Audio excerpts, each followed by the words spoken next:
ప్రభు పేరట మీ అందరికీ శుభాభివందనములు. ఈరోజు మన అనుదిన వాక్య ధ్యానమైన ఎడారిలో సెలయేర్లలోని వాక్యము. యేసు, నీవు వెళ్ళుము, నీ కుమారుడు బ్రతికి ఉన్నాడని అతనితో చెప్పగా ఆ మనుష్యుడు యేసు తనతో చెప్పిన మాట నమ్మి వెళ్ళిపోయెను. యోహాను సువార్త 4వ అధ్యాయము 50వ వచనము. ప్రార్థన చేయునప్పుడు మీరు అడుగుచున్న వాటి నెలను పొంది ఉన్నామని నమ్ముడి.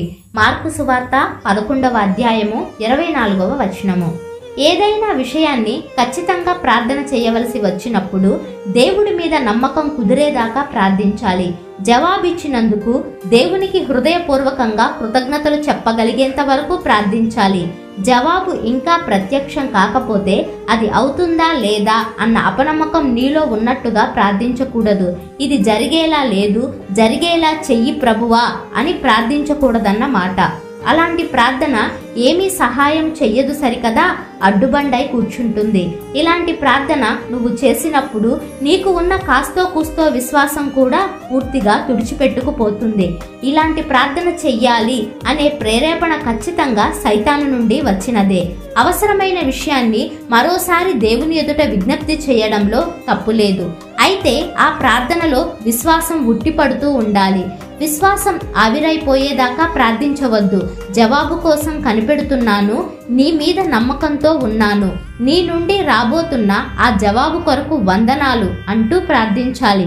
జవాబు వస్తుందని తెలిసి దానికోసం స్తోత్రాలు చెల్లించడం కన్నా గట్టి విశ్వాసం వేరే లేదు.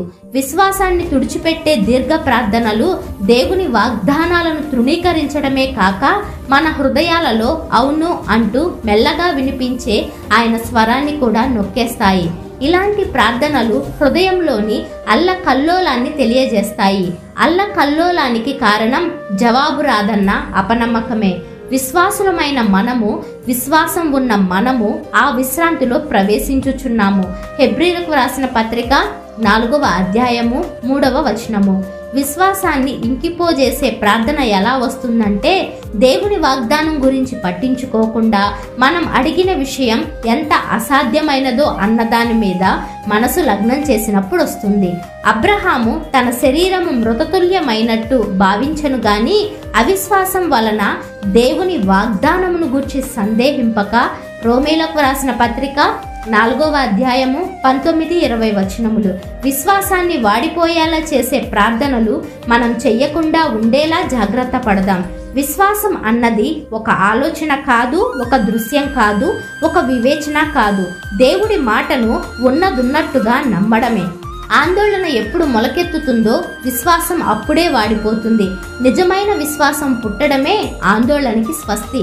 అన్నీ చక్కగా అమరుతూ ఉంటే నువ్వు విశ్వాసాన్ని ఎప్పుడూ నేర్చుకోలేవు. నిశ్శబ్దమైన వేళల్లో దేవుడు తన వాగ్దానాలను మనకిస్తాడు. గంభీరమైన కృపగల మాటలతో మనతో తన నిబంధనను స్థాపిస్తాడు. ఇక వెనక్కి తగ్గి ఆ మాటల్లో ఎంతవరకు మనకి నమ్మకం ఉన్నది కనిపెడతాడు. ఆ తరువాత శోధకుడిని మన దగ్గరికి వచ్చేందుకు అనుమతిస్తాడు. మనకు సంభవించేవన్నీ దేవుని మాటలకు వ్యతిరేకంగానే జరుగుతున్నట్టు కనిపిస్తాయి.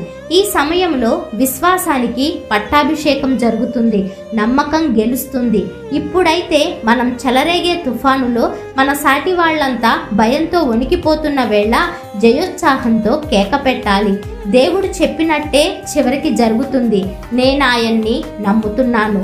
దినకరుడు జీవించినంత కాలం, నక్షత్రాలు ప్రకాశించినంత కాలం మరణంలోనూ మనుగడలోనూ విశ్వసించండి. ఆయన జ్ఞానహస్తాలే మనల్ని నడిపిస్తాయి. చీకటి దారైన దివ్య సంకల్పపు దివ్యలు వెలుగుతుంటాయి.